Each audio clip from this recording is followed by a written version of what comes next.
வணக்கம். தொடர்ச்சியாக இந்த பெரிய புராணத்தினுடைய கதைகளை பற்றி பேசிக் கொண்டிருக்கிறோம்.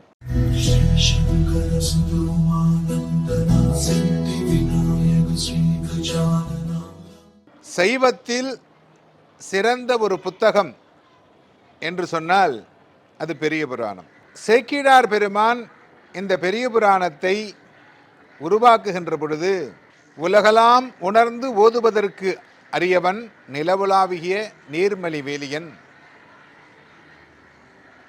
அப்படி என்று தொடங்குகிறார். சேக்கிழார் பெருமான் முதலமைச்சர் அல்லவா?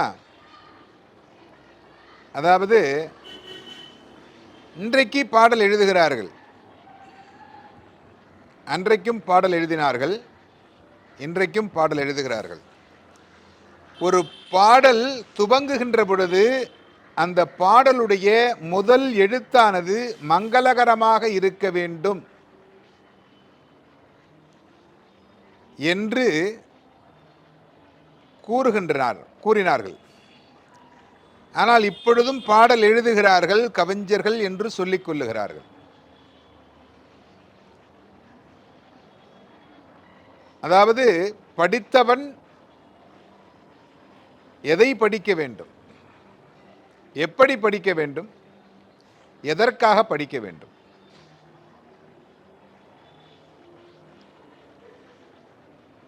ஒரு கதை என்று எடுத்துக்கொண்டால் அந்த கதையினுடைய மூலப்பொருளானது மிக முக்கியமானது. இந்த மூலப்பொருளில் அந்த கதையில் நாம் எதை முன்வைக்கப் போகிறோம், எதை முன்வைத்து அந்த கதையை உருவாக்கப் போகிறோம் என்று நாம் கொஞ்சம் சிந்தித்து செயல்பட வேண்டும். சிந்தனை என்பது நம்முடையது மட்டுமல்ல. இவையெல்லாம் நம்முடைய பொறுப்பில் நடந்து விடுகிறது என்றால் கண்டிப்பாக முடியாது. ஒரு பொருளை உருவாக்குவதற்கு முன்பாக அந்த பொருள் சாதாரண ஒரு பொருளாகத்தான் இருக்கும். முதலில் ஒரு குயவன் பானை செய்ய வேண்டும் என்று நினைத்தால்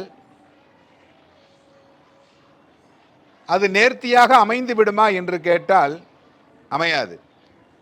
அவன் பல நாள் முயற்சி செய்து புதியதாக ஒரு பானையை சுமாராக உருவாக்குகிறான்.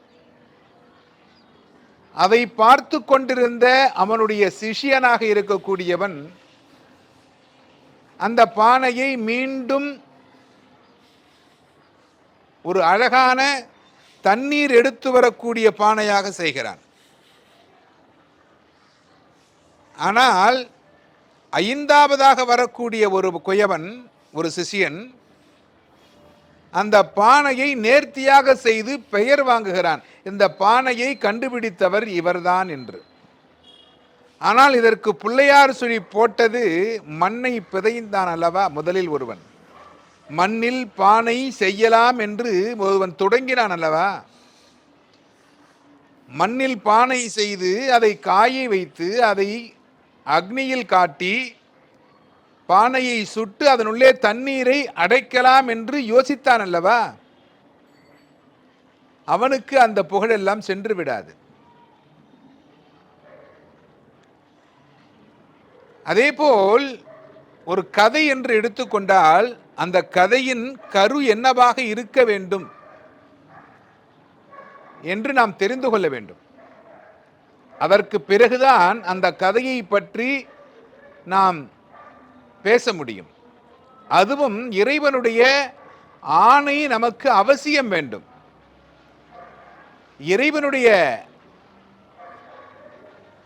அந்த அனுக்கிரகம், அந்த அருள் இல்லை என்றால் கண்டிப்பாக இப்படிப்பட்ட ஒரு காவியத்தை யாராலும் படைக்க முடியாது. சைவத்திலே சிறந்த காவியமாக பெரிய புராணம். மற்ற மதங்களுக்கெல்லாம் இல்லாத ஒரு பெருமை இந்த சைவ மதத்திற்கு உண்டு.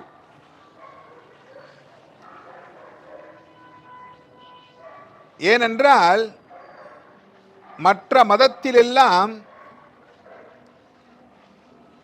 வேறொரு மதத்தை புகழ்ந்து அந்த மதத்தில் இருப்பவர்கள் பேச முடியாது.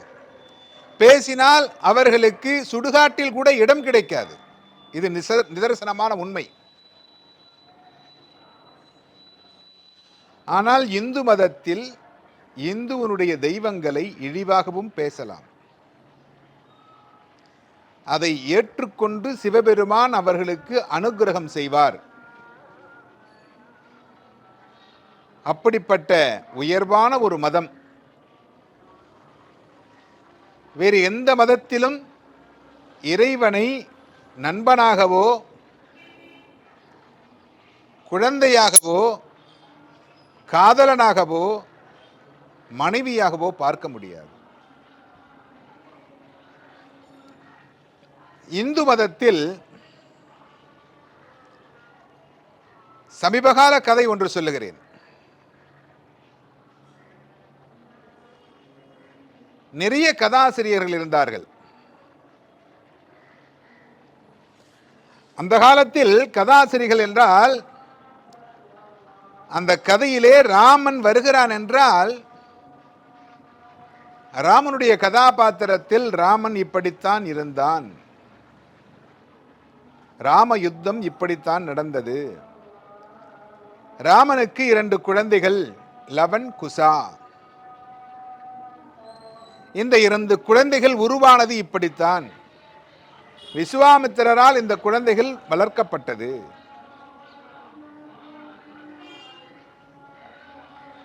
இதில் மாறுதல் செய்ய முடியாது. இப்பொழுது குழந்தைகளுக்கு கதைகளை கூறுவதென்பது கிடையாது. இதற்கு காரணம் என்ன என்றால் கைபேசி. குழந்தைகள் நம்மை தொந்தரவு செய்யாமல் இருக்க வேண்டும் என்று கைபேசியில் குழந்தையினுடைய இடத்திலே கொடுத்து விடுகிறார்கள்.